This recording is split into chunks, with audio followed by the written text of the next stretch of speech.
Hey, what's going on, friends? I hope everybody is having a really good day. I want to talk to you today about three questions.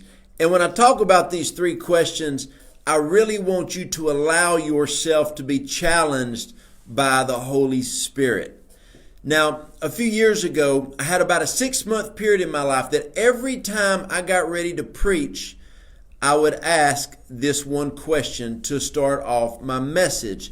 And it's a question that I want to start off with today. Question number one is this right here.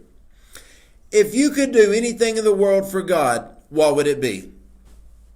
That's it. And I remember when I used to ask this, I would just stare at the congregation for a little bit.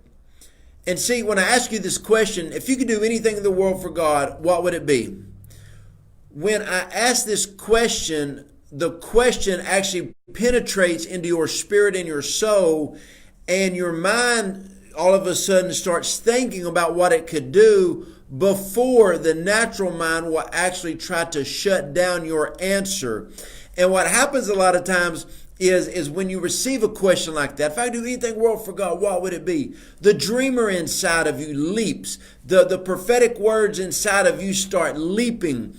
And you start thinking, man, if I could do anything for God, I would do this and this and this. And then all of a sudden, the natural limitations of the mind starts coming in and trying to just push down that dream.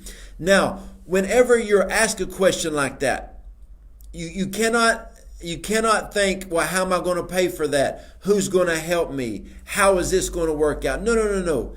That's the details. The first question is this. If you could do anything in the world for God, what would it be? And when you think about that, I hope that you are stretched. I hope that you are excited, because there was a time in my life when I realized that every single thing that God has called me to do, that every single thing that God said I could step into, that I could have, that I could actually do it. I got to the reality in my life that I can do everything God has called me to do without any measure, without any restraint, without any limitation. And if God calls me to do something, He's going to equip me to do it. He is going to bring the right people alongside me to do it. He is going to fund it. He's going to take care of me. So the first question was, if you do anything in the world for God, what would it be? The second question is, why aren't you doing it? The most frustrated people in the world are people that have no idea what they're called to do, or even worse than that, people that know what they're called to do, but they're not doing it. It's like that prophetic word is just lingering over their life. And there's so many times I talk to people and I like, if they're frustrated at their job and they're just mad, and I look at them and I ask them that question, hey, if you do anything in the world for God, what would it be? And all of a sudden they spark up, because that dream inside of them has the opportunity to be awakened. A voice of reason has spoken into their life. And then I always ask them, why aren't you doing it? And they put their head back down, and then they get frustrated again, and they tell me their stories about why they can't and what happened in the past. And I'm like, your past really has nothing to do with your future. And then here is the third question. First question, if you do anything in the world for God, what would it be? Third question, when are you going to start? When are you going to start? When are you going to start doing the things that God has called you to do? Some people, you don't like your job. You're kind of like capped off at your job. It's like, here's the ceiling of potential, and you keep hitting it. There's a lot of you that you're in a church that you're not growing in. You're just going for religious obligations. No, you need to be around people who can encourage you, who can equip you, who can train you, that when they speak into your life, it makes your dream leap. You know how a lot of times when a lady's pregnant, that the dad will come by and he'll start speaking to the baby that's still in the womb, and the baby starts moving because the baby knows the sound of the father's voice. We're the same way. This is a time that you know the voice of God. And I was talking to a young couple the other day, and they were telling me about all their dreams they have for life, and they were beautiful dreams. And they said, but my pastor said I can't do it. I'm like, well, your pastor's not God. And they're like, well, he wants me to be careful in life and really doesn't want me to step out too far. Listen to me. God is God. And when God calls you to do something, you got to be able to step. If you could do anything in the world for God, what would it be? Second question, what are you waiting on? Why aren't you doing it? How long are you going to wait? And when are you going to start? When are you going to start going for the things of God? This is a time and this is a season that people have got to be proactive about the things that God has called them to do. My wife says this all the time. If you could do anything in life and know that you could not fail, what would it be? And when would you do it? I'm telling you, when God calls you to do something, you can't fail. You may feel like you had some delays, but they're not denials.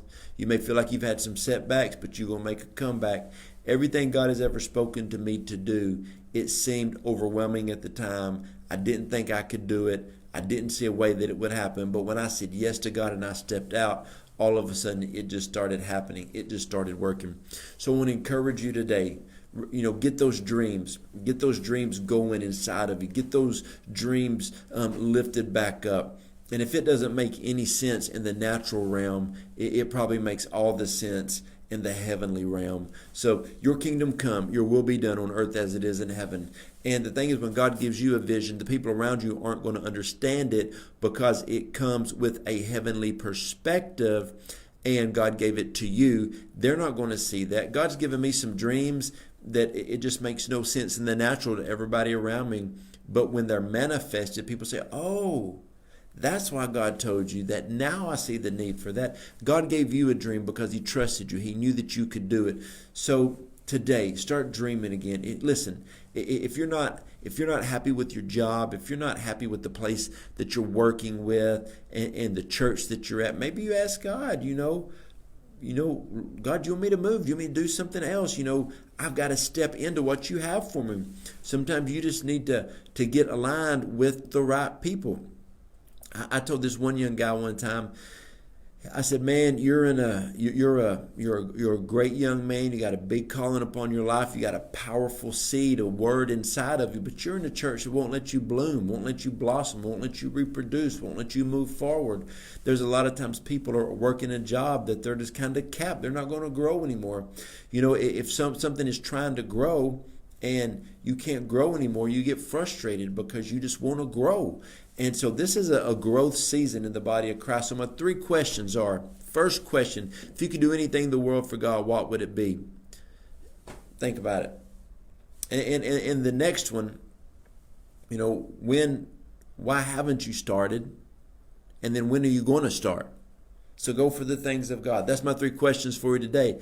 I hope they encouraged you, hope they stretched you and challenged you. If you want any more information about anything that my wife and I do, you can go to jojodawson.net. Man, we got more blogs, more videos, more ways to connect with us. And I hope you guys have an amazing day and continue to go for everything that God has called you to do.